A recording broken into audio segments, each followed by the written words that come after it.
Ayer recordaba mis inicios en el servicio a Dios cuando era un adolescente y me tocaba ayudar junto a los sugieres. Era una iglesia pequeña en el Gran Buenos Aires y a mí me tocaba asistir a los porteros, daba la bienvenida a la gente. Era el asistente de los sugieres, que en ese entonces se le decía porteros. No había muchos, eran 2 o 3, pero yo estaba vestido con mi mejor y único traje de aquel entonces, la camisa planchada, los zapatos lustrados para dar una muy buena primera impresión. Y ese día el pastor nos dijo que vendría una visita. Él dijo: tengo muy buenas noticias, dijo Felipe, hoy vamos a tener una visita, gente nueva. En ese entonces no sucedía mucho, nos conocíamos todos. O sea, no había mucha gente nueva, excepto que algún miembro de la iglesia trajese a un familiar que se estaba quedando en su casa. Por lo general era muy raro que tuviéramos gente nueva, nos conocíamos siempre, éramos una veintena de personas que nos congregábamos siempre los mismos en el mismo sitio. Así que las visitas no eran frecuentes en esa pequeña congregación. Y le preguntamos al pastor cómo sabía que iba a venir una visita, y él dijo que durante la semana una mujer había llamado por teléfono pidiendo indicaciones sobre cómo llegar. La mujer explicó que estaba pasando por momentos difíciles, que aunque se consideraba católica, solamente había estado en una catedral católica cuando la bautizaron de chiquita y nunca había regresado, excepto para alguno que otro funeral, y quería darle una oportunidad a la iglesia cristiana. Así que justo antes de que comenzara el servicio, yo me acuerdo que me ubico en la puerta. Yo tendría, 12, 13 años, no había llegado todavía a los 14, eso seguro, pero tendría 12 o 13. Me ubico en la puerta junto al portero, un portero que vamos a llamarlo Roberto, nombre ficticio para preservar su identidad, porque este mensaje llega a distintas partes del mundo y no quisiera después que le hagan bullying al pobre Roberto. Y la vimos llegar a la dama, mientras que en esa iglesia que me congregaba, todas las hermanas usaban vestidos casi todos largos hasta los tobillos, estaban completamente tapadas. Nuestra visitante, que conducía su propio automóvil, cerró la puerta de su auto con la misma mano que sostenía su cigarrillo, así que apagó el cigarrillo ahí cerquita de donde estacionó. Vestía jeans apretados, una camiseta ajustada sin mangas, más o menos lo que me acuerdo, y yo pensaba en dilucidar cuál sería el problema de esta dama que dijo: necesito ayuda, un novio abusivo, adicción a las drogas, desempleo, abandono, todo eso y más, porque daba con el perfil de una mujer. Ya apenas estacionó, entre lo que salió del auto hasta la iglesia, hasta el templo, podía uno ver que era una dama que tenía problemas. Así que Roberto le dio bienvenida a la joven, le dijo: en esta iglesia nos vestimos con lo mejor para Dios. Ese fue su recibimiento. Le dijo: señora, ¿esta es su mejor ropa, señorita? No le importa lo que pueda pensar Dios, porque acá adentro está Dios, dijo. Esa ropa tienta a los varones de esta iglesia. Sí, todo pasó en cámara lenta. Yo he contado esto en varias ocasiones porque forma parte de mis traumas juveniles. Yo busqué en mi mente la forma de deshacer el ataque de Roberto. Así la recibió, ni le preguntó el nombre. Le dijo: usted como está va a tentar a los hombres acá adentro. O sea, dejó entrever que adentro estaba Dios y que estaban los hombres a punto de tentarse con la primer chica que entrara con el jean ajustado. La mujer quedó paralizada. Yo pensé en sonreír, decir en voz alta: que no te intimide el viejo Roberto, está un poco loco. O pensé en reírme en las carcajadas y decir: es una cámara oculta, sonría y tome asiento. Aunque mi parte más oscura quería salir corriendo, pero no hice nada de todo eso. Me acuerdo que permanecía ahí congelado de rabia, de coraje, sin saber qué hacer. La mujer se pegó media vuelta, caminó hacia su viejo auto y se fue, y no la volvimos a ver. Roberto dijo: hija del diablo, ya va a necesitar de Dios. Pero eso no fue lo peor es que salió el pastor a la puerta, todavía el servicio no había comenzado, y Roberto le contó el incidente, le dijo cómo estaba vestida, y el pastor le dijo: hiciste muy bien, porque esto no es un burdel. La gente tiene que aprender a vestirse si quiere entrar para adorar a Dios. Y en ese momento algo sucedió dentro de mi corazón. Ante Dios, yo hice varias promesas que me propuse cumplir durante el resto de mi vida. Primero me comprometí a resistirme a juzgar a alguien que no conoce al Señor. Yo me comprometí, me voy a resistir a juzgar a alguien sea como sea. Prometí jamás, segundo, expulsar a nadie de la iglesia si eso respecta a mí, ya sea que sea un portero, un mujer o en este caso el pastor, por su aspecto físico o por su vestimenta. Pero fundamentalmente le prometí a Dios no convertirme en alguien como Roberto, o lo que es peor, como el pastor de Roberto y en ese entonces el mío. Aunque suene raro, lo que sentía era algo así como el dolor y la pena de Dios. Porque era un dolor más grande de lo que cabía en mí. Le pedía a Dios que usara esta experiencia para que mi corazón siempre sintiera compasión por quienes no conocen a Cristo, por la gente rota, que le da título a este mensaje. Y eso lo saben los servidores de River.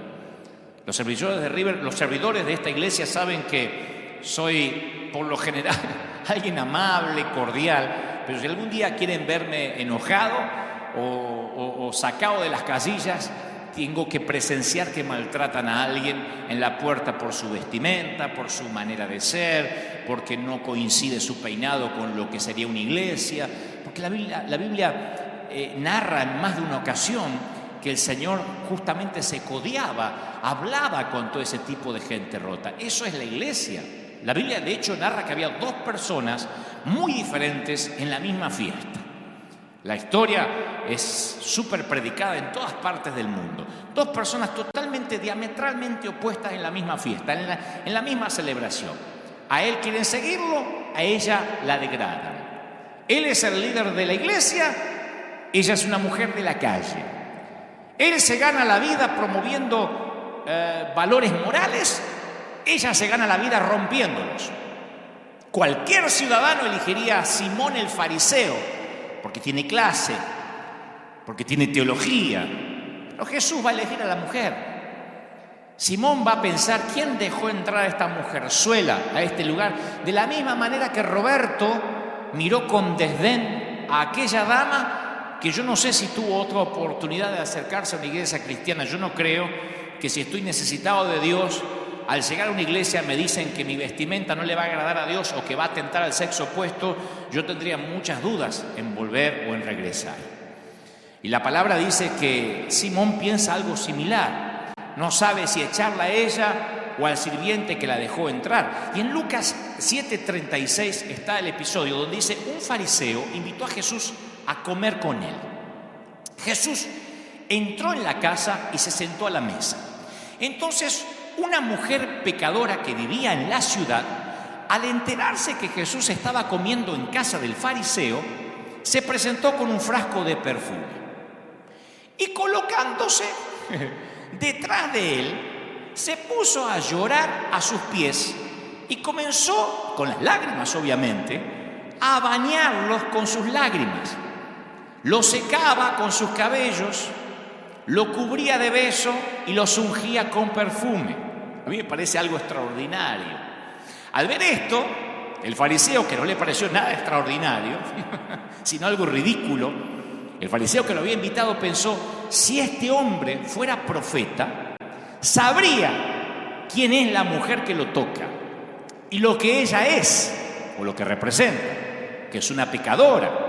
Pero Jesús le dijo: Simón, tengo algo que decirte. Sí, maestro, dice Simón. Mira, un prestamista tenía dos deudores. Uno le debía 500 denarios, el otro le debía 50. Como no tenían con qué pagar, a ambos les perdonó la deuda. ¿Cuál de los dos lo amará más? ¿Cuál estará más agradecido? Y Simón contestó: bueno, pienso que aquel al cual se le perdonó más. Jesús le dijo: juzgaste bien. Y volviéndose hacia la mujer, dijo a Simón: ¿ves esta mujer? Yo entré a tu casa y tú no derramaste agua sobre mis pies, no, ni siquiera me lavaste los pies, que era la costumbre en Medio Oriente. En cambio ella los bañó con sus lágrimas y los secó con sus cabellos. Tú no me besaste. Ella, en cambio, desde que entré, no cesó de besar mis pies, no mis mejillas, mis pies. Tú no ungiste mi cabeza, ella derramó perfume sobre mis pies. Por eso te digo que sus numerosos pecados le han sido perdonados porque ha demostrado mucho amor. Aquel que se le perdona poco, demuestra poco amor. Ella hizo todo lo que Simón no hizo. No le abrió la puerta, no le colgó el abrigo, no le estrechó la mano. Ella no tiene agua, pero se las arregla porque tiene lágrimas de tan rota que está. Tiene muchas lágrimas que alcanzan para lavar los pies. Hay que llorar mucho para lavar los pies de alguien, ¿no? Y vacía perfume también en sus pies, aún polvorientos. El amor de Simón es medido, es tacaño. El de ella es extravagante, arriesgado. Ahora, ¿cómo se explica la diferencia entre los dos? ¿Práctica? ¿Educación? ¿Dinero? No. Simón la ventaja en las tres. Hay solo un área en la que la mujer le hace morder el polvo a Simón. Ella llegó sedienta de gracia, sedienta de arrepentimiento, sedienta por incontables noches de hacer el amor sin encontrarlo, sedienta de culpabilidad. Y cuando Jesús le acerca la copa de la gracia, la bebe hasta que se le humedece cada pulgada del alma. Simón ni siquiera tiene sed, porque la gente como Simón no necesita gracia, la analiza. La gente como Simón no necesita misericordia, la debate, la discute y en todo caso no la comparte. Ahora, ¿por qué Jesús eligió a la prostituta? Lo dice claramente: mas aquel al que se le perdona poco, poco ama. Aquel al que se le perdona mucho, mucho ama. En otras palabras, no podemos dar lo que no hemos recibido. Muchos quieren amar a la fuerza, apretar la mandíbula y decir: "Ay, no lo soporto, no la soporto, pero voy a amar a mi suegra. No lo soporto, pero voy a besar al vecino. No lo aguanto, pero lo voy a abrazar igual". Pero el secreto para amar no es ese. El secreto para amar es recibir amor. Nosotros le amamos a Él porque Él nos amó primero, dice 1 de Juan 4:19. Entonces, ¿quieres aprender a perdonar? Bueno, piensa en las veces que recibiste perdón.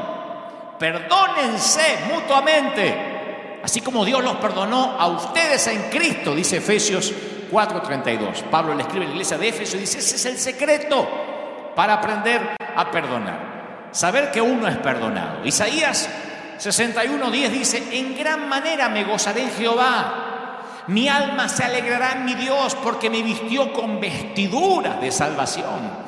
Me rodeó de manto de justicia. Me fascina eso. Como a novio me atavió, como a novia adornada con joyas. Isaías declara lo que el Señor hace cuando ama, viste, redime. ¿Conoces a alguien que necesita un manto de amor? ¿Alguien que necesita ser cubierto con misericordia? Digo, ¿alguna vez oíste a buitres o a chacales humanos destrozar el testimonio hablando mal de un siervo de Dios?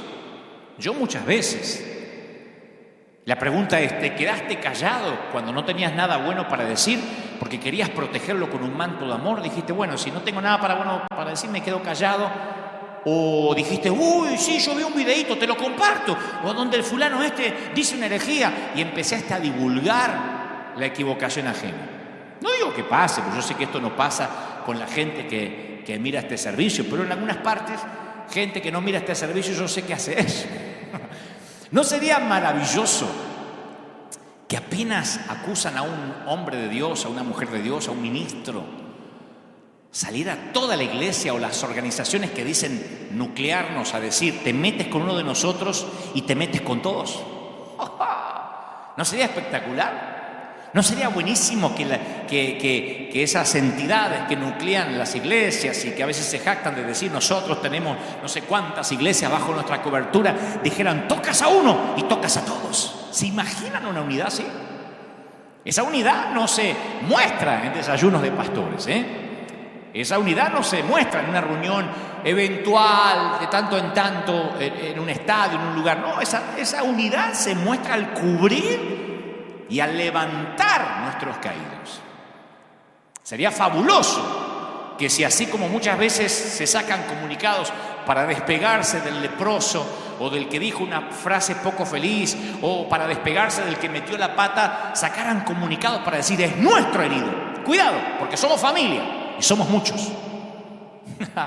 Aún la mafia se defienden entre sí. Aún los carteles de la droga, los que manejan los carteles, se defienden entre sí porque a su manera tienen códigos. Y no estoy haciendo apología de los carteles.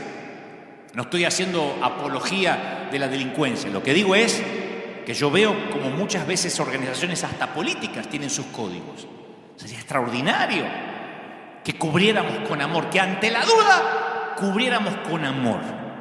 El querido Juan Carlos Ortiz siempre me dice, mira querido, cuando llegue al cielo, yo prefiero haberme equivocado por dar gracia y por amar, que haberme equivocado por hacer justicia y odiar. O sea que si me voy a equivocar, prefiero equivocar amando. Eso es lo maravilloso cuando uno está consciente que recibió mucho amor y tiene que dar mucho amor. Porque todos somos gente rota, como dice el título de este mensaje. Yo hablé esto en muchas ocasiones, pero sentí fuertemente, mientras preparaba el mensaje durante esta semana, que en este día especial, en este Día del Padre en particular, Dios me volvía a decir, vuelve a hablar acerca de la gracia bien entendida. Génesis 3:21 dice, y Jehová hizo al hombre y a su mujer túnicas de pieles y los vistió. Yo tengo un mensaje llamado El Vestidor de Dios, donde profundizo respecto a esto, que Él fue el primer sastre en la mayor muestra de amor. No los vistió Adán y Eva Gianni Versace, ni Giorgio Armani, ni Hugo Boss, ni Oscar de la Renta, ni Carolina Herrera. El creador del universo los vistió. Y no es que les tiró la ropa así, sino que como una mamá le dijo, quédate quieto, Adán, a ver cómo te queda. Dios los cubre con un manto de amor, aun cuando ellos meten la pata. En la historia que todos conocemos, es el padre que sabe que va a echar al hijo de la casa, pero dice, abrígate. A mí me fascina eso. Abrígate, te estoy echando, pero abrígate antes de salir a la calle que hace frío. Alguien dijo, amo tanto a ese hombre que cada vez que lo mando a volar le digo, espérame que te acompañe. Vieron que a veces hay personas que aman tanto que lo mandan a pasear al otro y dicen, pero espera que voy contigo a donde te mandé. Bueno, Dios está haciendo algo similar. Los está echando del huerto, pero los abriga, no los deja ir desnudos. No dice, ¿qué me importa? Pecaron, que se vayan desnudos. La primera reacción del padre al pródigo es cambiar su ropa. El hijo dice, papá, yo he pecado contra el cielo, he pecado contra ti. No soy digno de ser llamado tu hijo. Y el padre le dice a su siervo, saquen el mejor vestido. No dijo, dale la ropa del último de los empleados. Fíjate si hay algo viejo ahí en el warehouse, en el galpón. No, el mejor vestido. Y vístanlo. Y póngale un anillo también. Y calzado en sus pies. A mí me fascina eso de tapar, de cubrir, de proteger. Porque es algo que como cristianos tenemos que heredar. Años atrás, en esas mismas iglesias donde yo me crié, que no reniego porque fueron parte de mi niñez, en esa iglesia donde estaba Roberto, que no es su nombre real, pero ahí estaba, y como él había unos cuantos, estaba de moda enseñar a la iglesia respecto a la vestimenta modesta, porque era el signo o el símbolo externo de santidad, cómo te vestías. Si eras varón, cómo te cortabas el cabello, eso era determinante. No importa que algunas mujeres tuvieran una lengua bífida y hablaran de todo el mundo y fueran chismosas, si usaban el vestido largo y tenían un moño y un rodete gigantesco acá y no se teñían ni se depilaban, eran mujeres santas. Entonces, por años enseñaban lo que podían y lo que no podían usar. Y nos limitamos a la apariencia externa. Y si el paciente estaba vestido decorosamente, estaba bien. No nos interesaba qué había debajo de las vendas, si había hemorragias. Como esta dama que cuando yo era chico llegó a la puerta de la iglesia y por traer un jean, que tampoco vino semidesnuda, era un jean, que para la iglesia era, como bien diría después el pastor, esto no es un burdel. Entonces la iglesia está llena de vestidos por fuera, pero heridos por dentro. Y necesitamos curar la causa del dolor. Un síntoma es un anuncio al cuerpo que algo anda mal. De hecho, hay médicos que no quieren recetar calmantes cuando tratan ciertas dolencias porque dicen no, porque el calmante va a camuflar los síntomas que a mí me van a ayudar a diagnosticar el origen del dolor. Si le doy un calmante, se va a anestesiar y yo no voy a saber qué es lo que le está pasando. Entonces a veces ni siquiera calmantes dan hasta no dar con el diagnóstico. Y la sana doctrina ha sido el calmante ingerido por la iglesia. Ahora, no quiero que me malinterpreten, yo no estoy en contra de la doctrina. Lo que digo es que cuando es solo un puñado de doctrinas, como tantas veces Dios nos ha hablado estos fines de semana, cuando solamente es un puñado de doctrinas, un puñado de reglas, un puñado de códigos de ética, solo calma el dolor, pero esconde la causa de la enfermedad. Y hay una clara diferencia entre doctrina y liberación. La iglesia que se empeña en esconder los problemas, disminuyendo los síntomas, no va al hueso, al dolor. La iglesia está, a veces, cuando digo la iglesia somos nosotros, en autocrítica, a veces estamos demasiado avergonzados con los síntomas como para tratar el problema en sí mismo. Tratamos de legislar moralidad a través del legalismo. Y si bien dice Isaías 64:6, todos nosotros somos suciedad, todas nuestras justicias son también como trapos de inmundicia. O sea que la doctrina, el esfuerzo que hagamos es un trapo sucio. Cualquier intento de agradar a Dios es un trapo mugriento. Ahora, no estoy diciendo, vístete como quiere, vive como quiere. Lo que le digo es, ¿de qué sirve cambiar el exterior cuando adentro estamos pútridos? ¿De qué sirve cambiarnos la ropa cuando no nos damos un buen baño y nos higienizamos como debemos? O no nos higienizamos como debemos. Lo que pasa es que la mayoría de nosotros, y me incluyo, nos sentimos cómodos con los pecados ajenos. Nos olvidamos de hombres como David, pero nos juntamos inmediatamente como buitres para liquidar a los que caen. ¿Por qué tenemos una doble moral? No importa tanto el pecado, como dije hace unos meses atrás, si no importa quién pecó. Si es un ajeno, lo liquidamos, a menos que sea nuestro hijo, nuestro padre, a menos que sea alguien cercano a nosotros. Como dije una vez, por años la iglesia se opuso al divorcio hasta que se divorcia el hijo del pastor, la hija del pastor o el propio pastor. Entonces ahí empiezan a cambiar las cosas. Bueno, no están así, los tiempos cambiaron. Y no estoy siendo light, ni quiero hacer de este mensaje una licencia para pecar. Lo que digo es que la iglesia decía que nadie, por ejemplo, podía pretender servir a Dios si no sabía gobernar su casa primero, hasta que los propios hijos del pastor dejaron de congregarse. Entonces muchos ministros decían, bueno, mi hijo no viene porque está muy ocupado, está estudiando. Cuando nos toca a nosotros, los que predicamos, nos damos cuenta que es fácil condenar a otro cuando nosotros no tenemos que pasar. Cuando le pones una cara al pecador, todo cambia. Cuando al pecador le pones una cara, deja de ser simplemente un pecador, es alguien. Hace un tiempo, yo no había contado esto en público, hace un tiempo una dama cuyo nieto se congrega en nuestra iglesia vino a visitarnos. Ella se congrega en otra iglesia, su nieto se congrega aquí en River. Y en un momento esta dama me dice, allá en nuestra iglesia empezaron a venir los homosexuales. Yo le digo, ajá. Me dice, sí, nosotros le oramos, le damos un par de domingos para que cambien, si no tienen que irse. Le digo, ¿le dan un par de domingos? Sí, si no cambia rápido, dice, porque si los dejas quedarse, se te empieza a llenar de gente como él.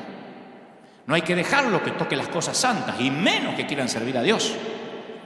Así que yo respiré profundo y le dije, mire, yo no quiero decirle esto, pero su nieto me confesó que tiene serios problemas con su orientación sexual, ahora que lo dice.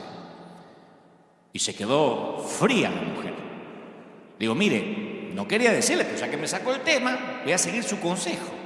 Lo voy a quitar de todo lo que está haciendo en la iglesia y hoy mismo lo pongo de patitas en la calle, lo voy a echar de la congregación, voy a sacarlo con seguridad. Porque este no solo está hace un par de domingos, este está hace años en la iglesia y me dice que tiene serios problemas con su identidad sexual. No me consta que haya pecado, pero tiene que ver con lo que me está contando, así que lo voy a tener que echar. Y el rostro de la dama se transfiguró. Me dijo, ¿no es cierto? Le digo, sí, lo es. Y me dice, pero no puede usted echarlo como un perro, es mi nieto. ¿Y dónde queda el amor de Dios? Le dije, tranquila, me acabo de inventar la historia. Solo quería que supiera que todo cambia cuando al pecador le pones un rostro. Todo cambia cuando ya no es el pecador, el divorciado, el homosexual, el fornicario, cuando le pones un rostro y es tu hijo. Todo cambia cuando es tu nieto. Cuando es alguien que te atañe a ti. El Señor le ponía rostros a los pecadores. Los conocía, hablaba con ellos y por eso se compadecía. A mí me llamó mucho la atención cuando en su momento Cristian Castro, el famoso, el cantante, vino un par de veces aquí a River Arena por curiosidad, porque lo trajo la novia de ese entonces, no lo sé. Pero no me llamó la atención él, porque él fue muy respetuoso, vino, se sentó aquí, un amor como persona, me comunicó por teléfono con su mamá, la famosa actriz Verónica Castro, hablé con su madre. Es un hombre maravilloso, él como persona, en su trato, muy educado, o sea, bien podría haber venido con aires de estrella, pero él no me llamó la atención, sino los comentarios de algunos cristianos luego en las redes. Al día siguiente me decían, le dejaste tocar el lugar santo, porque yo lo invité aquí a pasar un momento. Que no sé dónde sacaron esa idea que hay lugares santos dentro de un auditorio o templo. Esto no es un tabernáculo, esto es un auditorio, es una arena. Y cualquier sitio, cualquier templo no deja de ser un lugar donde entran los pecadores, y eso incluye al pastor. Si este fuera un lugar más santo que otros lugares por allá abajo, en primera instancia yo no podría estar parado aquí. Otros escribían, espero que la conversión de este muchacho sea real y que no ande dejando mal testimonio por ahí. Otro decía, fue a la iglesia, pero no lo veo cantando alabanzas a Dios. O sea, que la gente, o no voy a decir la gente, nosotros le pedimos a los demás, porque nosotros también somos gente, le pedimos a los demás lo que nosotros no hacemos. El Señor dijo, hipócritas, atan cargas pesadas y difíciles de llevar, las ponen sobre los hombros de los demás, pero ni con un dedo ustedes la quieren mover. Y lo mismo pasa con cualquiera que ha venido a la iglesia o que llega a una congregación. Lo mismo pasó con José Luis Rodríguez el Puma, que le escriben comentarios del tipo, espero que ahora se reconcilie con sus hijas si es tan hijo de Dios, opinando de la santidad ajena, instruido por un programa de chimentos en la tele. Ven el gordo y la flaca y opinan de la santidad de alguien o de la integridad de alguien. A mí siempre me llamó la atención ese tipo de comentarios. Es como que tengas un hijo y yo te diga, qué lindo nene, ¿eh? Espero que no se te muera ahogado. O que me digas, me compré una casa, pastor, espero que no se te incendie nunca con toda tu familia adentro mientras están durmiendo. O sea, es una cosa de loco decir, espero que le dure, espero que esto sea real. Me sorprende ese comentario. Estos personajes o cualquiera, estoy mencionando personas que pueden ser famosas a lo mejor por el ámbito artístico, estoy hablando de personas en situación de calle, de prostitutas, de gente que llega a la iglesia buscando ayuda. Pueden venir 1000 veces, pero la religión nunca termina de absolver y de perdonar a la gente rota. Menos mal que nadie necesita el perdón de la gente, sino solo de Dios. Porque la gente lo que hace es pedir frutos, muchos frutos al que viene. Y que predique en la tele, ¿eh? Si es famoso, que predique en la tele mañana mismo, aunque ellos quizás no le predican ni al vecino. Y hagan lo que hagan, siempre van a estar en una vidriera, en observación, a ver si esto es real. Lo hacen conmigo. Llevo, por providencia de vida, más de 30 y tantos años en el peregrinar cristiano, sirviendo al Señor. Y sin embargo, publicamos fotos a veces de ayudas o cosas que hacemos y me ponen, sí, pero no vemos que le des a países más necesitados. Yo no veo mucha necesidad ahí. O sea, no le dan a nadie, porque no es que me lo dice una fundación, no es que me lo escribe alguien que está dándole a la gente, no dan a nadie, pero necesitan sentir que agradan a Dios siendo policías de la santidad ajena. A la divorciada o a la madre soltera se las mira con sospecha, al ex mujeriego se lo mira como mujeriego en pausa. Ya va a mostrar los hilos o la hilacha. Ni hablar si viene de un adulterio. La iglesia siempre se ha caracterizado por dejar afuera a la gente rota. Por eso no me sorprende qué rápido algunos aceptaron tomarle la temperatura, mandar a los infectados de vuelta a casa y decirle a los niños y a los ancianos que se queden en casa. La nueva normalidad no es un invento de la pandemia. Yo la viví como ayudante de Roberto hace 40 años atrás. Ya había una nueva normalidad de dejarlos infectados afuera. La única diferencia, no se le tomaba la temperatura ni le ponían alcohol en gel en las manos. Pero apenas se discernía que estaba infectado, lo mandábamos de vuelta o lo hacíamos sentir incómodo, si es que no quedaba otra que la persona entraba. Se le hacía un hueco, se le hacía sentir incómodo como diciendo: no perteneces aquí, no te vistes como nosotros, no hablas como nosotros, no te peinas como nosotros, no saludas como nosotros. Y la gente rota de pronto llega al hospital y encuentra que el hospital ya no es un hospital, que el hospital es un museo. Por eso pienso que esta pandemia nos va a hacer reflexionar a muchos, nos hace pensar el propósito, la legitimidad de la iglesia. Hace muchos años, mis padres, muchos años, mucho más chiquito que 14, yo tendría unos 5 años, porque cuando cumplí 7 fue que ellos conocieron al Señor. Así que presumo que en el año 1972 o 73, mis padres tuvieron una discusión. Como yo era chiquito no entendía de qué discutieron, pero sí, mi papá guardaba un arma en el cajón de la mesa de luz, y yo recuerdo muy nítido hasta hoy cómo fue. La buscó, cargó un par de balas y se dirigió al galpón, el fondo, donde él tenía su improvisada carpintería, y llorando decía: me voy a quitar la vida, y mi mamá corría detrás diciendo: no lo hagas. El cáncer de mi mamá había llegado para complicarlo todo, mi padre estaba siempre borracho, pero ahora, después de muchos años, me doy cuenta que hay ciertos temores que fueron grabados en mi alma cuando yo era chiquito, que las viejas heridas tienen una memoria muy buena, pero unas destrezas interpretativas abismalmente pobres. Si bien es cierto que el dolor mantiene los recuerdos frescos, también oculta la verdad y evita que entiendas lo que ocurrió en realidad. Los niños a veces parecen ver y escuchar todo, pero con frecuencia interpretan incorrectamente la información, y yo interpreté incorrectamente lo que pasaba. Era algo sórdido. Realmente mi papá intentó quitarse la vida y no sé qué pasó allí en el galpón, en el fondo, porque mi mamá le quitó el arma y no ocurrió. Pero yo llegué a conclusiones equivocadas, como muchos que ahora me están viendo en cualquier parte del mundo y que, por ejemplo, dice: es que el matrimonio de mis padres llegó a su fin porque yo tuve algo que ver ahí. Inevitablemente personalizamos lo que ocurrió. ¿Se habría quedado papá en casa si yo hubiese ordenado mi cuarto? Hay niños que piensan eso. ¿Será que mamá nos abandonó porque yo no la ayudaba a juntar los platos de la mesa? ¿Qué hubiera podido hacer? ¿Qué hice? Tiene que haber sido mi culpa. Y eso es lo que yo pensé cuando tenía 4 o 5 años. Porque mi padre, cuando iba para el fondo a quitarse la vida o a intentar quitarse la vida, me miró con odio y me dijo: es tu culpa, porque él estaba muy dolido por la enfermedad de mi madre.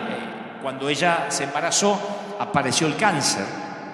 Y entonces tuvo que decidir si darme a luz o tratar de producir un aborto para preservar su cuerpo, y ella decidió que me tendría igual. De alguna forma yo no sabía todavía esa historia, pero sí mi padre me vio con odio o con resentimiento en ese momento. Estaba completamente borracho, no conocía al Señor. Yo amaba a mi padre, y en mi mente de chiquito él no podía estar equivocado. Si él me miraba con odio es porque algo terrible había en mí. Y yo decidí que nunca más iba a permitir que alguien se acercara a mí lo suficiente como para ver lo que mi papá había visto en mí. No sé qué vio malo, pero yo dije: nadie se va a acercar mucho a mí.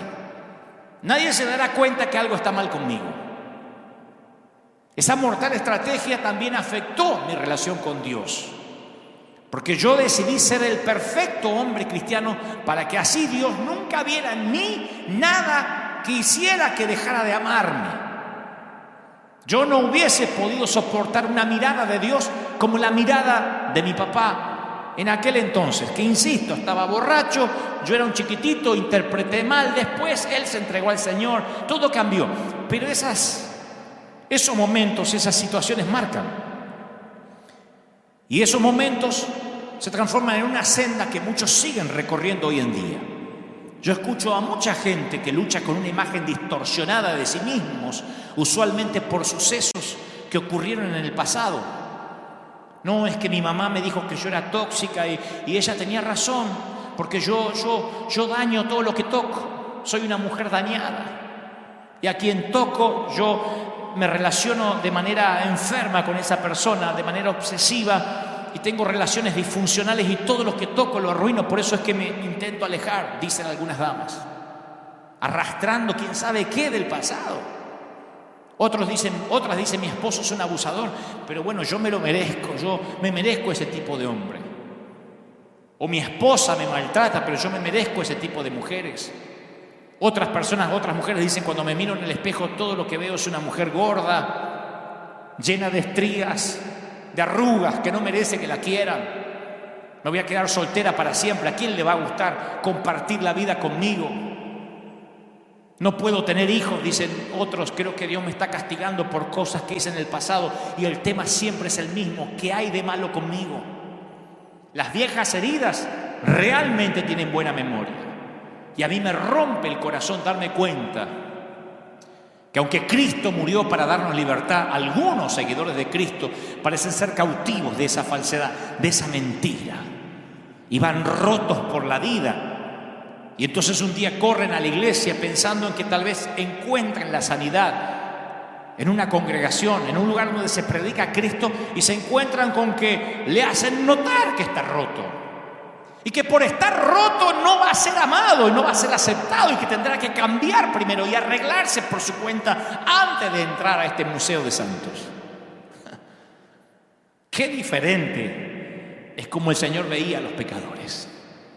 Génesis capítulo 3, versículo 8 narra que con el viento de la tarde el hombre y su esposa oyeron que Dios iba y venía por el jardín, así que corrieron a esconderse entre los árboles. Ellos ya habían pecado, habían comido del árbol que no tenían que comer. Nunca habían escuchado la palabra esconderse. Esa palabra no formaba parte de su vocabulario. Y en ese momento se percataron de su desnudez, se sintieron profundamente avergonzados. Y ahí descubrieron una nueva emoción. La vergüenza nunca le había afectado hasta ahora. La diferencia entre la culpa y la vergüenza es clara. Nos sentimos culpables por lo que hacemos, pero nos sentimos avergonzados por lo que somos. Quiero que lo pienses de esta manera. Si hiciste algo malo, bueno, tratas de arreglarlo. ¿Qué sé yo? Pides perdón, tratas de restituir. Pero si en lo profundo de tu alma crees que eres algo malo, como yo pensé durante mucho tiempo que algo mal estaba conmigo, ¿qué vas a hacer con eso? ¿Conoces esa sensación de tener vergüenza de acercarte a Dios? Yo la conocí casi toda la primera parte de mi juventud. Yo pensaba siempre que Dios me miraba con odio, que algo mal había en mí. Y ahora Adán y Eva tienen ese instinto que a mí me parece familiar, porque ellos no corrieron hacia Dios o se tiraron a sus pies y le explicaron lo que había ocurrido. En lugar de eso se escondieron. Y ese es el triste y horrible legado edénico del quebranto. Esa fue precisamente la intención de la serpiente. Romper la relación especial, la camaradería que existía entre Dios y su creación y sus hijos. Una de las cosas que más le he repetido en esta década a nuestra gente aquí en la iglesia es: mientras más grande sea el lío, más rápido vengan a la iglesia. Una vez, hace relativamente poco, fui a una boda y me encontré con un muchacho que se congregaba aquí, que tuvo un serio problema matrimonial, se divorció y un día desapareció. Y ahí estaba en la boda, porque resulta que vino para estar con quien se casaba. Y cuando me vio, se quedó petrificado.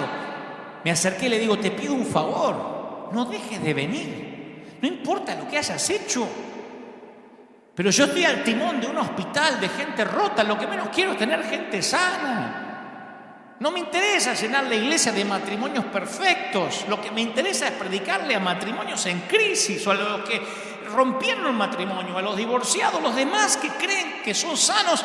No me interesa. El Señor dijo: yo no vine para los sanos, Vine para los enfermos, por eso a mí no me cuaja esta nueva normalidad de los gobiernos de decirle a la iglesia quién entra y quién no entra a la iglesia. Porque ojalá dijeran que entren los enfermos y que los sanos se queden afuera.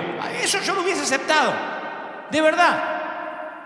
Si hubiesen dicho los que están sanos que se queden afuera y los enfermos bajo su responsabilidad que entren todos, eso hubiese querido que ocurra, aunque después alguno va a poner, y si eres tan valiente, ¿por qué no vas a un hospital? Claro que fuimos a orar por gente enferma con el COVID-19 y no nos pasó nada, porque mayor es el que está en nosotros, mayor es nuestro llamamiento. Y si tengo que perecer, que perezca, dijo Esther cuando fue a ver al rey. Si se trata de un llamado que es más importante que la vida, lo diré tantas veces hasta que quede claro. Pero trágicamente, la confianza que se rompió en el Edén dificultó muchísimo que corramos a Dios cuando metamos la pata. Cuando metemos la pata y menos que corramos a la iglesia. Cuando sientes que has caído, que has fallado a Dios de alguna manera, ¿cómo uno responde? ¿Cómo respondes? La mayoría de nosotros quiere esconderse. ¿Qué decimos? No voy más a la iglesia con la que me mandé. No, yo no tengo cara para ir a adorar a Dios. Fíjense el subconsciente colectivo cómo nos dice que hay que tener cara de santo para adorar a Dios. Ahora los pecadores no pueden adorar a Dios, tienen que adorar a los santos. Para mí entonces que no adora a nadie. Fíjense cómo el subconsciente colectivo nos engaña, que decimos, no, cuando yo me sienta mejor voy a ir a la iglesia. Yo ahora tengo una vida que la verdad, si voy a la iglesia Dios me fulmina, ¿no? Te fulmina a lo mejor el religioso, el fariseo, pero Dios no. Dios va a mandar a que te pongan el mejor vestido, aunque todavía huelas a puerco. Alguno podrá decir que esto es liberalismo, humanismo, pero esto es Biblia, esto es teología pura. Nosotros somos los que queremos huir, tratar de enmendar las cosas o arreglarlas un poquito por nuestra cuenta. Luego entonces, luego que arreglemos todo, entonces iremos a Dios y le explicaremos todo. Pero eso no resultó en el Edén, no resultará ahora. Ellos no pudieron ocultarle a Dios que estaban rotos y desnudos. Y yo sé que tú también te has estado escondiendo en ese sótano húmedo por mucho tiempo. Cuando el día comenzó a refrescar, el hombre y la mujer oyeron que Dios andaba recorriendo el jardín. Y entonces corrieron a esconderse entre los árboles. Adán y Eva no sabían cómo enfrentar su fracaso. Y nosotros tampoco. No nos escondemos ya tras los árboles, pero tenemos formas más sofisticadas de lidiar con la culpa. Algunos anestesiamos la culpa. Con una botella de tequila, con una hora de pornografía en internet. Y la culpa desaparece mientras que dura el happy hour, pero después aparece cuando regresamos a casa. Otros niegan la culpa. Pretenden que nunca tropezaron, ingenian un plan para encubrir la mala decisión, una mentira lleva a la otra, ajustan la segunda historia para que se ajuste con la primera historia y piensan cómo puedo seguir manteniendo esta farsa. Tercero, son los que minimizan la culpa. Bueno, no nos equivocamos, nos extraviamos un poco, nos dejamos llevar por un momento, nos desviamos un poquito. Cuarto, enterramos la culpa. La escondemos detrás de un montón de trabajo, de un calendario de actividades, y mientras más ocupados estamos, menos tiempo nos queda para pasarlo con las personas que odiamos, o sea, nosotros mismos. Hay que llegar bien cansado a la cama para no mirarnos al espejo. Otros castigan la culpa. Conozco mucha gente que se lastima, se azota a sí misma, no usa látigos, entonces usa reglas. Largas reglas de cosas por hacer, ritos que acatar, penitencias dolorosas, disfrazadas de sana doctrina. Ora más, estudia más, ofrenda más. Estuve 40 días ayunando, creyendo que eso va a agradar a Dios, pero no es el ayuno prolongado lo que agrada a Dios si el corazón no es correcto. Otros evitan mencionar la culpa, no la sacan a colación, no le digas a la familia, mucho menos que se entere el pastor. Mantén todo muy superficial, cruza los dedos para que el monstruo de la laguna de la culpa se mantenga en lo profundo. ¿Cómo estás? ¿Bien? ¿Cómo estás? Hay gente que se pone la risa de Joker y así va por la vida. Otros desvían la culpa. Atacan a sus hijos, tienen explosiones de carácter, se desquitan con el cónyuge, le gritan a los empleados o al otro conductor. Otros neutralizan la culpa, deciden que nunca van a cometer un error, nunca más. Crean la foto de la familia perfecta y son cristianos perfectos, sacan muchas selfies y viven para las redes. Se mantienen al control porque todos los días suben fotos amorosos en las redes, parecen los Ingalls. Y compensan su error no tolerando los deslices ni las metidas de pata ajenas. Son los que dicen, yo cuido el testimonio. O sea, ellos creen que el testimonio es lo que se ve, no lo que son. Capaz que son parejas que se llevan como perro y gato, pero se sacan una foto para dar un testimonio que no existe, que es un falso testimonio. Como verán, los arbustos varían, pero siempre están allí los árboles donde la gente se esconde para que la iglesia no se entere que están rotos. Miren qué locura. Es como entrar a un hospital y decir que no se enteren que estoy enfermo, que no se enteren que estoy enfermo. ¿Y para qué vas al hospital? Adán y Eva se escondieron detrás de las hojas de higuera, de arbustos, de mentiras. Y no ha cambiado mucho.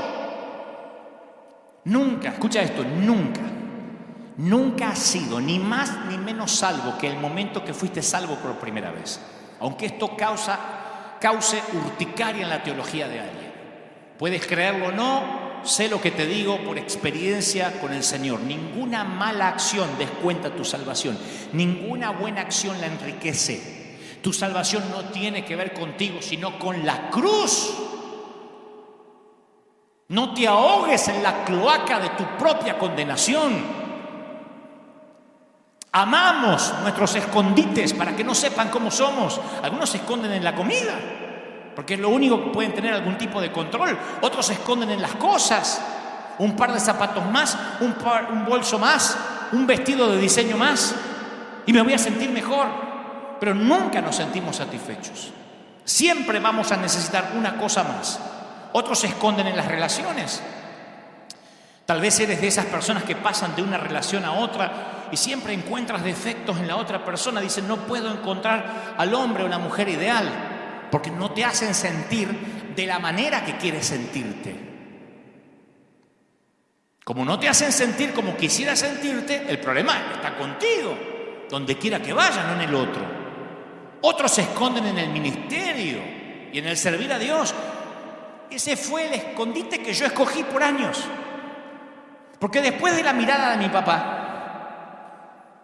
y después de estar en una iglesia donde había personas como Roberto que decían hija del diablo, mientras que la mujer se fue porque tenía jeans, y donde su pastor la felicitó porque le dijo, bien que no la dejaste entrar porque esto no es un burdel. Cuando te crías en una iglesia así, cuando creces, te esconde tras el arbusto de servir a Dios.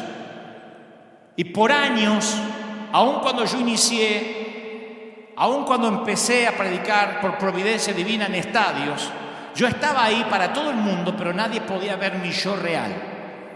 Yo no era como ahora, yo no predicaba lo que ahora. Si algunos dicen cambiaste, sí, yo no era auténtico.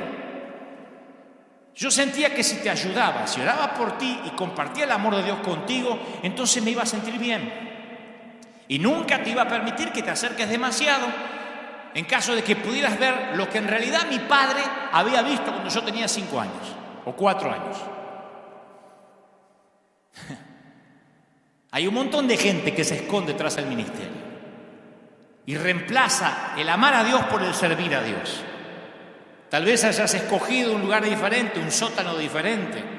Quizás tus escondites son tan oscuros y tenebrosos que ni siquiera puedes identificarlos, pero sientes a través del Espíritu Santo que te estás escondiendo ahora mismo.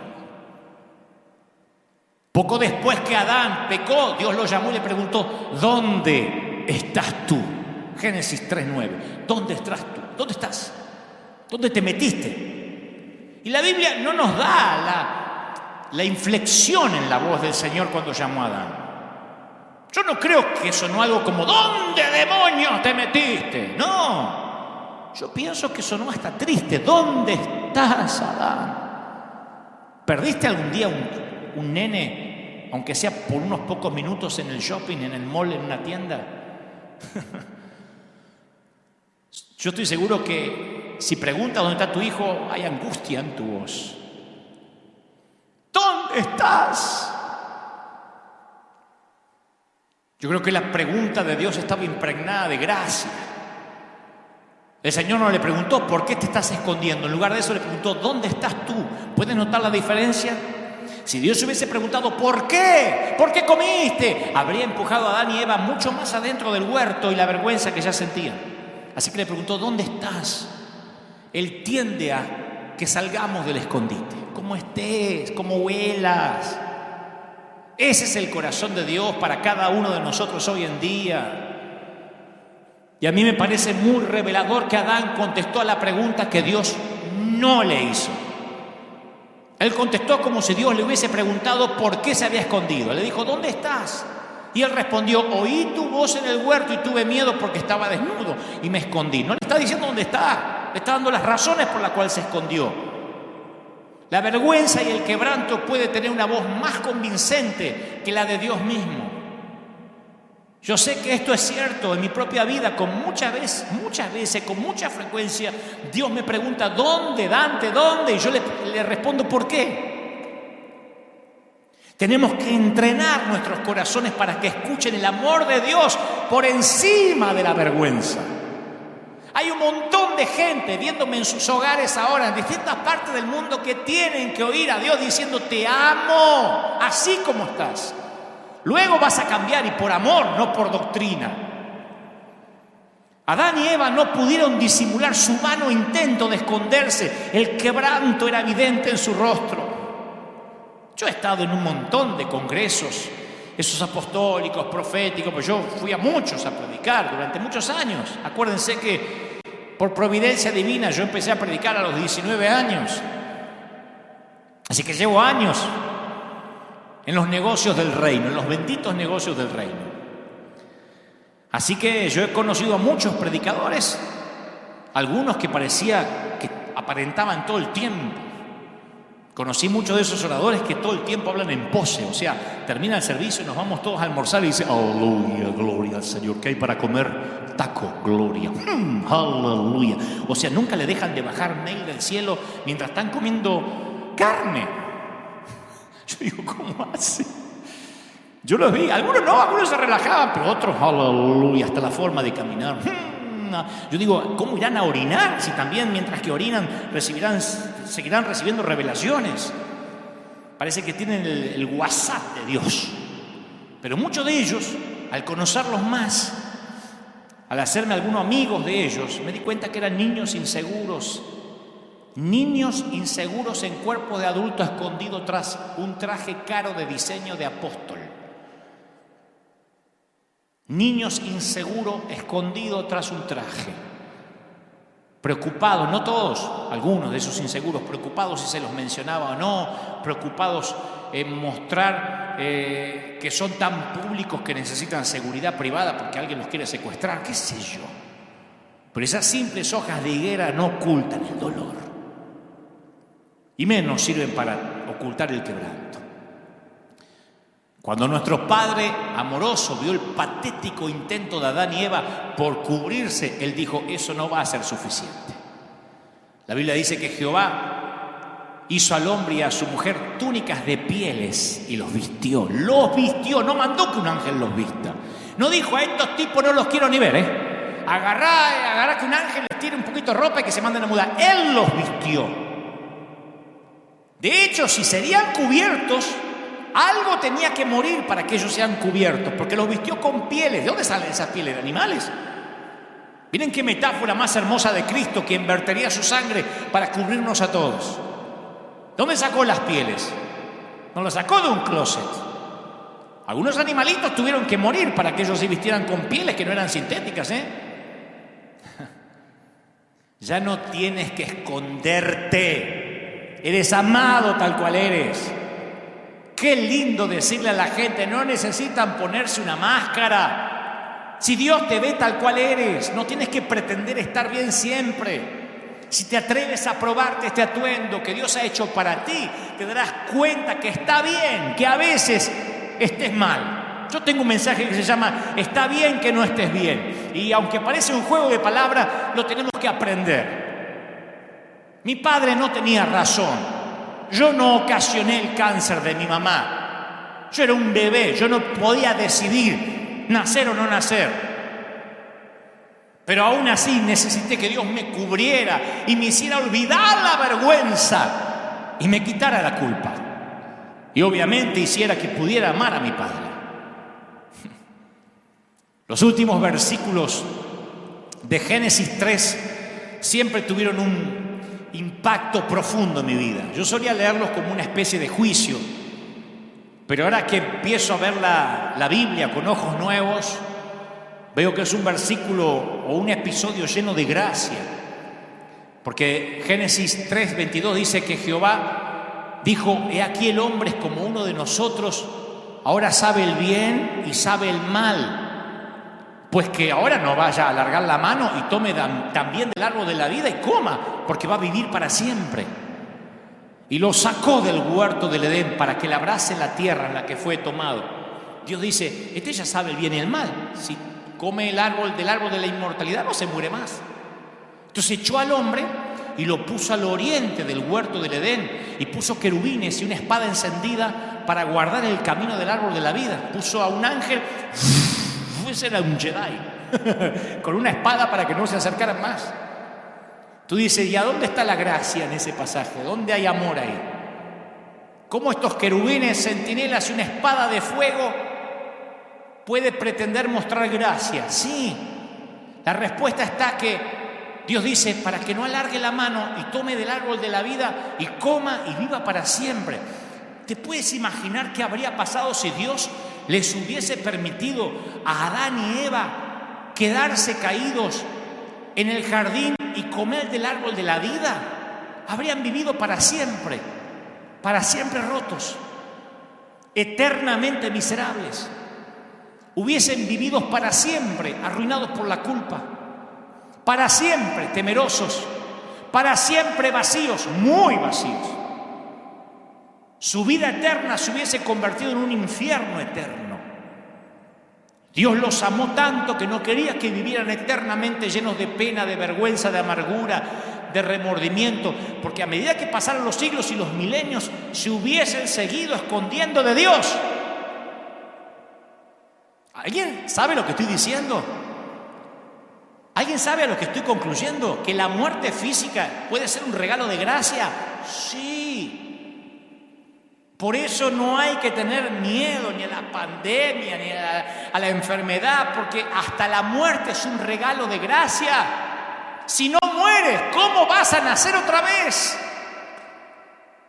La gracia también es eso. A Dios le gusta todo tipo de gracia. Él no se conforma con una talla única de gracia. ¿Recuerda cuando Pedro dijo la multiforme gracia de Dios en 1 de Pedro 4:10? Otros traducen la frase la gracia de Dios en todas sus maneras. El apóstol Juan dijo que Jesús vino a nosotros del Padre lleno de gracia y de verdad. Él no quiso decir que a veces Jesús tenía mucha gracia y poca verdad, y en otras ocasiones tenía toneladas de verdad y poca gracia. No, gracia y verdad equitativamente, por igual. ¡Aleluya! Alguien tiene que decir amén. Una vez escuché la frase que en el servicio del amor solo los soldados heridos pueden servir, la gente rota puede servir. ¡Qué declaración poderosa! Pregunto, ¿qué tal si nuestras heridas más profundas son justo lo que Dios necesita para que su gracia fluya a los demás? ¿Qué tal si Roberto, el que empezó el mensaje tarde no sabe qué Roberto estoy hablando, pero qué tal si Roberto, nombre ficticio por supuesto para preservarle la identidad si aún vive, hubiese sido consciente de lo roto que él estaba? Hubiese tenido gracia hacia la mujer rota que llegó. Pero él se consideraba perfecto. Él guardaba la sana doctrina porque se cortaba el pelo a lo militar y usaba una corbata bataraza así gigantesca con una gallina peleando con un cóndor así grandote. Y decía aleluya, gloria a Dios, y un pañuelo de 4 puntas que se le asomaba. Y el pastor estaba orgulloso de él. Así que él no tenía por qué tolerar gente rota. ¿Qué tal si en lugar de tratar de arreglarnos a nosotros mismos, nos presentamos rotos e imperfectos como somos para ser usados como Él quiera? ¿Ah? ¿Qué tal si el quebranto que le pedimos a Dios que repare, capaz que es un regalo de Dios? ¿Qué tal si esas heridas que le imploramos a Dios que sane, las cargas que le suplicamos que renueva, son justo lo que nos capacitan para servirle y para tener empatía? ¿No será que Dios quiere prestarle más atención a la mujer que derrama perfume que al mismo Simón? Yo sé que hay gente que dice que estoy demasiado roto para servir. ¿Cómo quiere que sirva? Hay una antigua fábula china que cuenta que una mujer tenía solo un hijo, un niñito. Y cuando su hijo murió a temprana edad, le agarró una tristeza profunda, una tristeza se apoderó de ella que amenazaba con destruirla. Entonces un día visitó a un hombre sabio en busca de ayuda. Y el hombre dijo, sí, yo puedo ayudarte, mujer. Tengo una poción mágica que tiene el poder de aliviar tu tristeza. ¿Una poción mágica? Sí, te va a hacer olvidar la tristeza por la muerte de tu pequeño.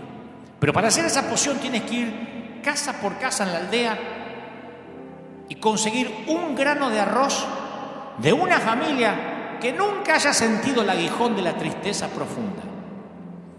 Si la familia a la que vas a visitar alguna vez las tragedias los golpeó, la tristeza llegó a sus hogares, no sirve el arroz que consigues. Tiene que ser un grano de arroz de una familia que nunca haya sufrido. Y esa comenzó desesperadamente a visitar una familia tras otra y descubrió que a aquella familia no se le había muerto un chiquito, pero sí el padre. Que aquella otra no se le había muerto el padre, pero estaban luchando contra un cáncer. Que aquellos no tenían para comer. En toda la aldea no encontró ni una sola familia que evitó la tristeza. Así que no pudo obtener su grano de arroz mágico. Pero a medida que sus amigos, que sus vecinos le hablaban de corazón sobre sus angustias, sobre sus tragedias, sobre sus pérdidas, ella escuchaba. Y de algún modo ella empezó a ayudarles, a ministrarles. Y a medida que ayudaba y ministraba a otros a lidiar con la tristeza, su estado de ánimo comenzó a elevarse. Para cuando había recorrido toda la aldea, había dejado de tener lástima de sí misma, porque se había dado cuenta que todos estaban rotos en algún punto. ¿No será que eso nos falta a la iglesia? ¿No será que los templos se cerraron por un tiempo para aquellos que somos iglesia nos demos cuenta ahora que todo el mundo está roto? Que muchas veces dejamos afuera a quien no debimos haber dejado afuera. Cuando le pones rostro al pecador, ya no es un pecador, es tu hijo, es tu padre. Me acuerdo que una vez vino a pedirme consejería a alguien que había metido la pata feo, ya por segunda o tercera vez, si no me equivoco. Y no me podía mirar a los ojos. Y no podía ni hablar, se ahogaba en llanto. Y le dije, mira, no tenés que contarme nada de tu vida. Pero si me dejás, te voy a contar un poco de la mía. Y le conté algunos momentos oscuros míos. Y le dije, ¿sabés qué descubrí? Que Dios vive muy cerca del suelo, pegadito a aquellos que estamos rotos. Y alzó la vista y me miró a la cara. No es coincidencia que Dios haya puesto nuestros conductos lacrimales en nuestros ojos, ¿eh? El dolor tiene que ser visto a veces. Y oré por él antes de que se vaya. El servir en medio de nuestro quebranto es un hermoso regalo de gracia. No todo el mundo lo entiende, pero cuando te encuentras roto en las manos del Maestro, nunca jamás volverás a vivir la ilusión de que estás en tu propia fuerza o entero. Y en el servicio del amor, solo los soldados heridos podemos servir. Es fascinante cuando vas con miedo a hablar con tu líder y tu líder te dice, pará, mírame, yo también pasé por lo mismo o estoy pasando por lo mismo. Hace poco yo le comenté a un hombre de Dios alguna situación personal y cuando empecé a hablar pensé que él iba a querer chismear un poco más. ¿Y cómo? ¿Y esto? Contame. Me dijo, pará, a mí me pasa igual.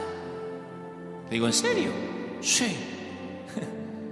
Así que nos abrazamos.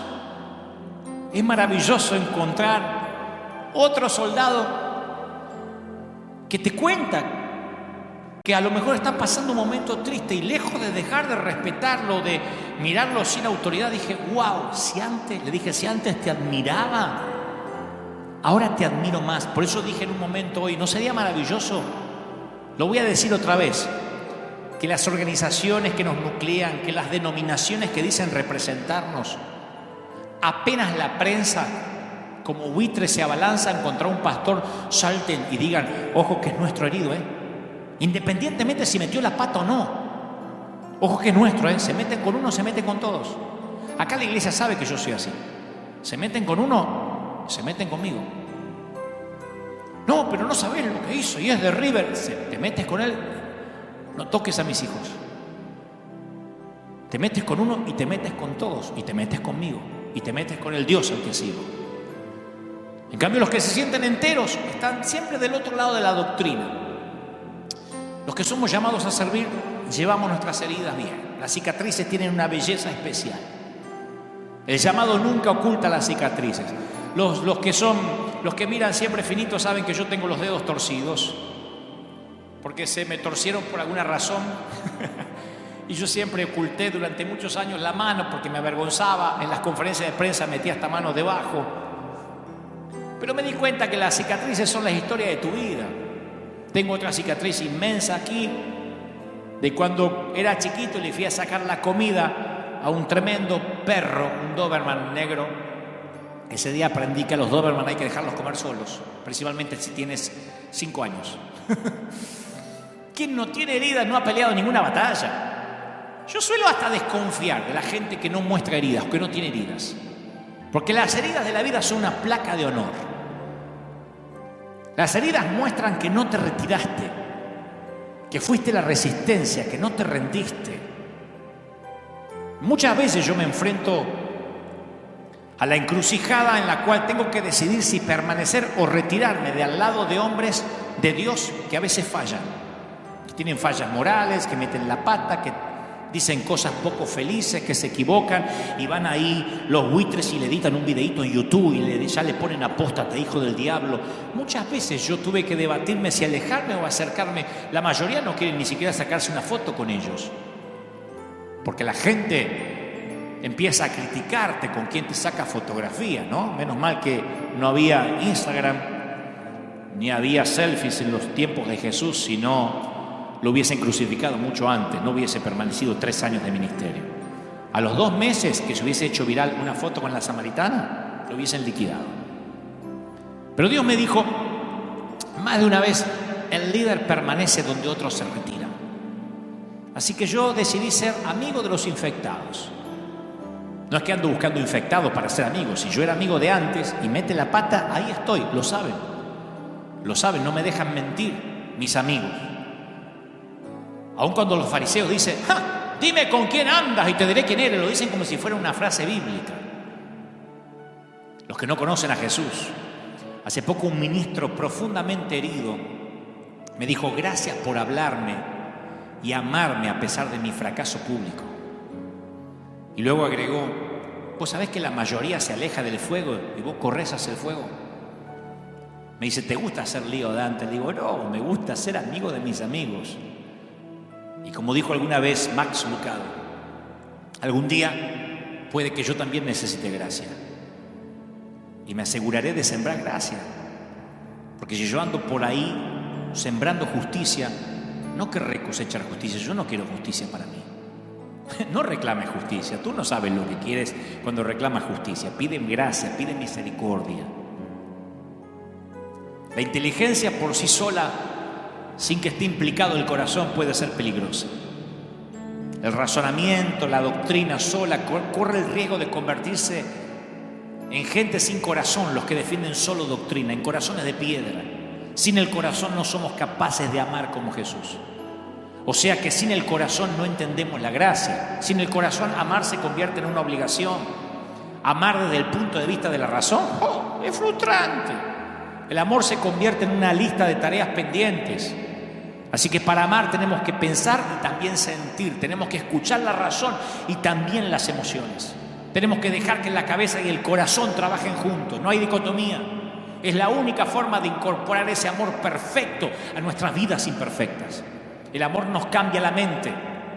Dejar que tu corazón tome parte de la conversación va a ser una revolución para tu forma de pensar. A eso se refería Pablo cuando decía: sean transformados mediante la renovación de la mente. Tú no puedes ser una persona crítica y un dador de gracia al mismo tiempo. Si vas dando lecciones por ahí de superioridad moral, seguro que a ti te juzgarán del mismo modo. Ahora, es posible que aunque hayas experimentado la gracia de Dios en algún momento, no sientas el amor de Dios en todo momento. Y ahí es cuando caemos en la costumbre de intentar ganarnos la gracia. Es como si nos encontráramos en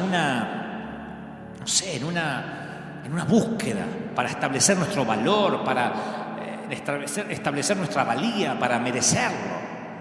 Y esa búsqueda infructuosa hace que sea imposible que podamos amar como Jesús. ¿Por qué? Porque no podemos darle gracia a los demás cuando no recibimos esa gracia para empezar. Cuando estamos ocupados, ganándonos la aceptación de Dios, empezamos a pensar que todos deben ganársela también. Y juzgamos.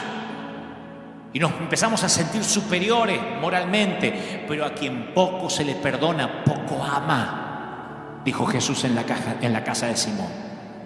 Simón, ¿sabés por qué vos amás poco? Porque sentís que poco se te ama. Porque sentís que poco se te perdonó. Cuanto más gracia recibimos, más amor damos. Yo no soy un predicador de gracia porque eso es divertido y llena la iglesia, como me dicen algunos detractores. Yo soy un predicador de gracia porque yo soy el resultado de la gracia. Y no de alguna vez, a diario. Y si no somos conscientes de la aceptación incondicional de Dios en nuestra vida, nunca se la vamos a mostrar a los demás. Como dije, hace casi 40 años ante Dios hice varias promesas que me propuse cumplir durante el resto de mi vida. Una de ellas, me resisto a juzgar a alguien que no conoce a Dios. De verdad, porque puede que esté en la iglesia y se ha convertido y se bautizó y canta en el coro, pero no conoce a Dios. Segundo, prometí jamás expulsar a nadie de la iglesia o impedirle la entrada por su aspecto físico o por su vestimenta. Tercero, le pedí a Dios que usara aquella experiencia triste para que mi corazón siempre sintiera compasión por la gente rota. Por eso, la bandera de River es todos o nadie. Todos o nadie. Por eso es que no permitiré que nadie me diga quién puede entrar o quién no puede entrar en la iglesia. Perdón, pero eso me revuelve los traumas más profundos que pretendí que ya no existían. Principalmente cuando es basado en un ridículo protocolo de miedo al que llaman prudencia, que deberían llamarlo la pandemia del miedo. Díganme lo que quieran, que no me importan los enfermos. No estamos abriendo la iglesia, porque, a ver, si abrimos el templo, inmediatamente nos clausuran en 5 minutos. Así que estúpido no soy. Pero me dicen, no, tienes que abrirla con los códigos que te da el gobierno. No puedo, eso es peor. Eso es peor que no abrir. Nunca se lo permití a los fariseos que me digan a quién dejar afuera, mucho menos dejaré eso en manos de inconversos que no pueden administrar un reino que está por encima de ellos y por encima de su paga. Así que si estás roto, nosotros somos el hospital. Esperaremos hasta que todos puedan venir. Y si no pueden entrar todos, entrarán los enfermos, entrarán niños, ancianos, infectados y los sanos con miedo que se queden afuera. Pero este será un hospital o no será nada. Lo diré cada domingo hasta que quede claro. Sea lo que sea que hayas hecho con tu vida o estés haciendo, esta es tu embajada. River es tu ciudad de refugio. River es tu lugar secreto. O todos o nada. Y quiero orar por la gente rota. Quiero orar por los que ahora me están mirando y dicen, ¿sabes? Yo necesito oración, yo necesito ahora acercarme a Dios. Yo solo torpemente hablé a tu intelecto, pero sé que el Espíritu Santo ha estado hablando a tu corazón. a tu alma, que es donde yo no puedo llegar. Así que si ahora quieres correr y reconciliarte con Dios, ¿te atreves a ponerte de pie? Puede ser incómodo en casa, ¿no? Pero quiero que te pongas de pie porque vamos a terminar orando juntos. Primero por los que están por primera vez, por los que se sienten rotos, por los que sienten que le fallaron a su familia, a Dios, y se sienten lo peor. El Señor me dice que te diga que te ama, me dice que te dé un abrazo, un beso, que Él no perdió el interés en ti, que Él no te deja, que Él no te suelta la mano, que se empecinó con tu vida. Dios no te deja hasta que no haya hecho contigo lo que iba a hacer. Escúchame, mamá, escúchame, hija, te ama el Señor, ¿me oíste?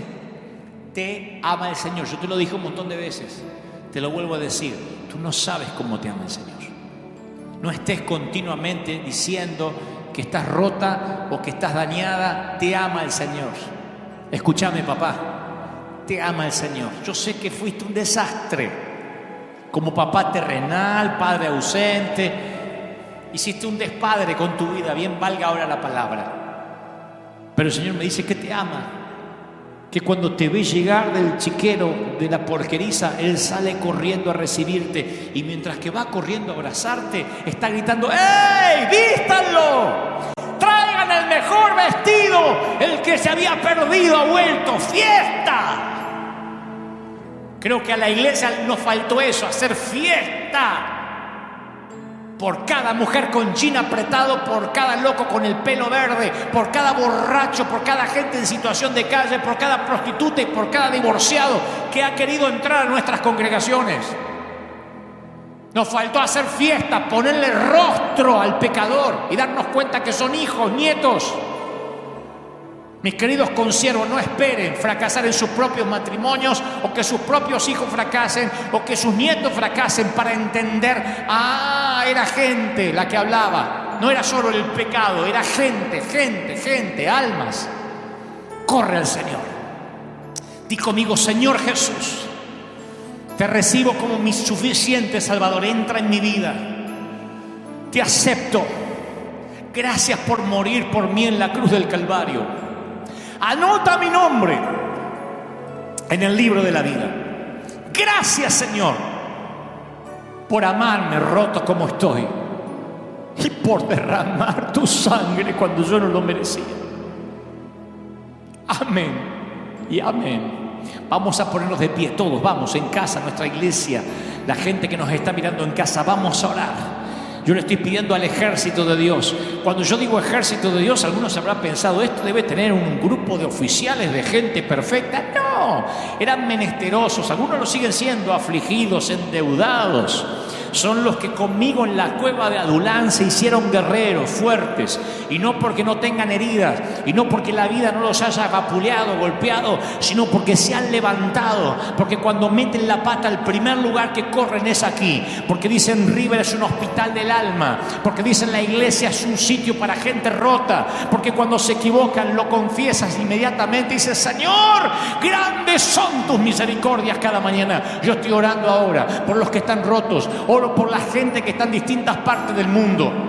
El Señor me está mostrando gente que ha estado herida, gente que se ha sentido sola en esta pandemia, abandonado a veces por siervos, abandonado por sus hermanos. El Señor me dice que te diga: yo te estoy atrayendo a mí, yo te estoy sosteniendo, no temas, he aquí lo que viene será mayor, he aquí no te dejo, dice el Señor. ¡Aleluya! Bendito sea el Señor. Estoy orando ahora por los que están pasando necesidad financiera, por los que están peleando palmo a palmo su economía, sus finanzas, el sostener la mesa y el alimento diario, y eso ha hecho fricción en tu matrimonio, en tu pareja, con tus hijos. El Señor me dice: por cuanto tú has creído que yo te voy a bendecir, por cuanto no perdiste la fe, aún a pesar de mirarte al espejo y no gustarte lo que ves, yo te voy a bendecir, dice el Señor. Yo te levanto. Estoy orando por todo el continente de América, estoy orando por la gente de Europa, por la gente de Asia, de África, de Oceanía. Reciban ahora en el nombre nombre del Señor de las multitudes. Yo también soy un hombre roto, pero eso asegura de que la victoria, la gloria y el crédito se lo lleva el Señor. Estoy alentando a los jóvenes, estoy orando por mi querida Argentina ahora. Sé que muchos de Argentina me están viendo y yo estoy orando por la Argentina desde la Quiaca hasta Ushuaia, desde la cordillera de los Andes hasta el océano. Estoy orando ahora para que todo el país, los que han seguido, los que no se han doblado sus rodillas ante los Baales, los que se sienten sin liderazgo, los que se sienten solos, ahora reciban esta palabra. Yo sé que estás roto, dice el Señor. Yo sé que estás en crisis, pero yo te amo, yo te sostengo, yo no perdí el interés en ti. Los que tienen llamado, los pastores que están sufriendo, los que no pueden pagar sus gastos, los que no pueden sostener los costos y están diciendo: Señor, estoy dudando de mi llamado. El Señor me dice que te diga: sostente ahí, mantente en tu sitio. He aquí la provisión viene en camino. Desde que dispusiste a entender, desde que te dispusiste a comprender, ya fueron soltados los ángeles con la bendición. Ya fue liberada la bendición. Tienes que creerlo en el nombre del Señor. Oro por Argentina, oro por sus gobernantes, oro por todos los países de América Latina, desde México hasta Tierra del Fuego. Oro por los Estados Unidos de América, por este país donde Dios nos plantó en esta temporada. Oro por cada sitio donde haya creyentes, cristianos con heridas, pero que se pelean palmo a palmo para que el Señor los ame. Y el Señor me dice: no tienes que pelear por eso. Yo te amo, dice el Señor, como eres, aún con tus errores, con tus yerros, con tus virtudes, con tus equívocos. Yo te amo, dice el Señor. Yo te sostengo. No tienes que pelear por eso. Solo resiste, solo mantente donde Dios te puso. El mayor tiempo de mover, la mayor cosecha viene durante este año, y será una cosecha legítima, donde Dios separará el trigo de la cizaña, donde Dios separará lo legítimo de lo que es falso, donde permanecerá aquello que fue plantado realmente en tierra fértil. Lo declaro, proclamo que los cielos se abren. Hay una unción aquí fuerte, puede sentirse como si esto estuviese repleto, y sé que en tu hogar la gloria se siente así. Yo lo creo, yo lo declaro, en el nombre del Padre, del Hijo y del Espíritu Santo. Amén y amén. Gloria a Jesús. ¡Aleluya! ¡Wow! Es la gloria del Espíritu llenando todo.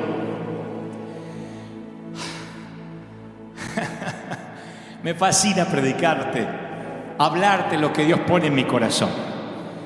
Tengo una tamaña responsabilidad cada domingo, más ahora que cuando solo le predicaba puntualmente a la congregación y después poníamos los mensajes en las redes. Porque ahora siento la responsabilidad de que Dios tiene mucho pueblo en esta ciudad, que son muchos miles. Nada más miren los números. Si estás en YouTube no son solo esos números. Ahora hay muchos miles más en Facebook. Y si estás en Facebook no son solo esos que ves. Hay muchos miles más en Facebook, en YouTube, y hay otros muchos miles en la página web directa. Son miles. Y no digo esto para alardear, solamente para que sepas la responsabilidad. Ora mucho por mi vida, ora mucho por nuestra salud. Pero fundamentalmente, quiero que recibas cada palabra con temor y temblor, sabiendo que de todos los predicadores, puede que yo sea el más roto, el que más problemas haya tenido y sigue teniendo. No es falsa modestia. De todos los carteros que Dios ya haya podido utilizar, como decía Kathryn Kuhlman, yo debo ser de todas las herramientas la más oxidada. Y estoy convencido, usaré las palabras de Kathryn, que yo no fui la primera opción para Dios. Dios debió haber tenido, no sé, seminaristas, teólogos, gente más elocuente, gente mejor persona que yo, o más espiritual. Pero a Dios se le plació llevarse toda la gloria usando a un muchacho del sur, a un hombre del sur, a un hombre de allá, de un sitio de Buenos Aires, de lo último de la tierra, para transmitir lo que Dios pone en mi corazón. Recibe lo que Dios me dijo que te diga. No he agregado, no he quitado ni una sola palabra a lo que sé que es su revelación, y sé que alguien necesitaba oír esta palabra. Recíbela, atesórala, átalas a tu cuello, escríbela en las tablas de tu corazón. Que Dios haga resplandecer su rostro sobre ti, batallón del ejército de Dios, firme como talón de oso. Acá estamos, somos la resistencia, todos o nadie. Feliz Día del Padre. Si no comieron, no coman mucho. Si comieron, hagan la digestión. Y nos vemos nosotros el próximo domingo aquí, Dios mediante. Esto es todo, los dejo con la placa final para que puedan sembrar y seguir haciendo que este río no se detenga nunca. Chao, muy buen domingo para todos.